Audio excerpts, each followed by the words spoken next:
अच्छे लोगों के साथ हमेशा बुरा क्यों होता है? गीता में श्री कृष्ण ने दिया है अर्जुन को इसका जवाब। आपने महसूस किया होगा कि जो लोग अच्छे कर्म करते हैं वो परेशान रहते हैं, वहीं जो बुरे कर्म करते हैं वो खुशी से रह रहे होते हैं। अच्छे कर्म करने वाले परेशान होते हैं कि आखिर उन्हें इतनी परीक्षा क्यों देनी पड़ रही है, जबकि जो अधर्म की राह में हैं वो खुश हैं और जिंदगी का लुत्फ उठा रहे हैं। अगर आपके मन में भी ये सवाल आया है तो आज हम आपको इसका जवाब देंगे। ये जवाब वो है जो भगवत गीता में लिखा है और श्री कृष्ण ने अर्जुन को दिया था। श्री कृष्ण ने अर्जुन से कहा, पार्थ मैं तुम्हें एक कथा सुनाता हूं। उसे सुनकर तुम समझ जाओगे कि हर प्राणी को उसके कर्म के हिसाब से ही फल मिलता है। प्रकृति हर किसी को अपनी राह चुनने का मौका देती है। अब वो मनुष्य की इच्छा पर निर्भर करता है कि उसे धर्म की राह चुननी है या अधर्म की। कथा शुरू करते हुए श्री कृष्ण ने कहा, एक नगर में दो पुरुष रहा करते थे। एक पुरुष व्यापारी था जिसके जीवन में धर्म की बहुत महत्ता थी। वो पूजा पाठ में यकीन रखता था।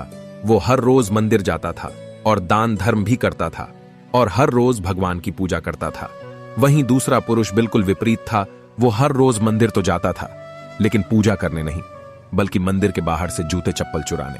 उसे दान और धर्म से कोई लेना देना नहीं था। समय बीतता गया और एक दिन बहुत जोर की बारिश हो रही थी। इस वजह से मंदिर में पुजारी के अलावा कोई नहीं था। ये बात जब दूसरे पुरुष को पता चली तो उसने कहा कि यह सही मौका है मंदिर का धन चुराने का। पंडित से नजर बचाकर उसने मंदिर का सारा धन चुरा लिया। उसी समय धर्म कर्म में विश्वास रखने वाला व्यक्ति भी मंदिर पहुंचा।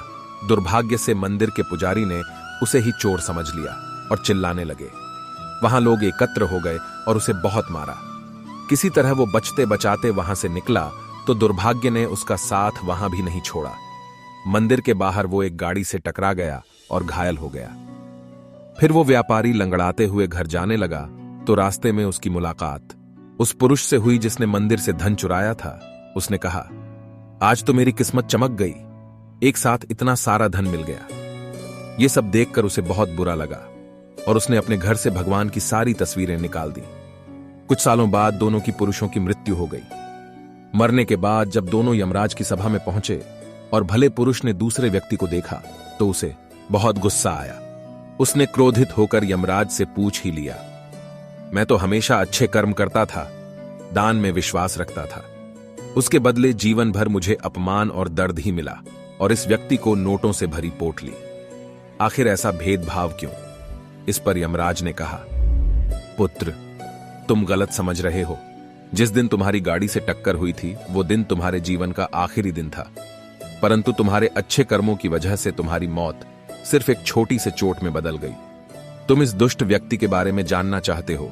दरअसल इसके भाग्य में राजयोग था, मगर इसके कुकर्मों और अधर्म की वजह से वो सिर्फ एक छोटी सी धन की पोटली में बदल गया।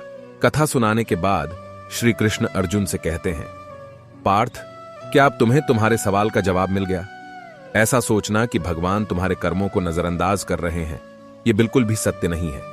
भगवान हमें कब क्या किस रूप में दे रहा है मनुष्य को समझ में नहीं आता है। मगर आप अच्छे कर्म करते रहें तो भगवान की कृपा हमेशा बनी रहती है। इसलिए अपने अच्छे कर्मों को बदलना नहीं चाहिए, क्योंकि उसका फल हमें इसी जीवन में मिलता है।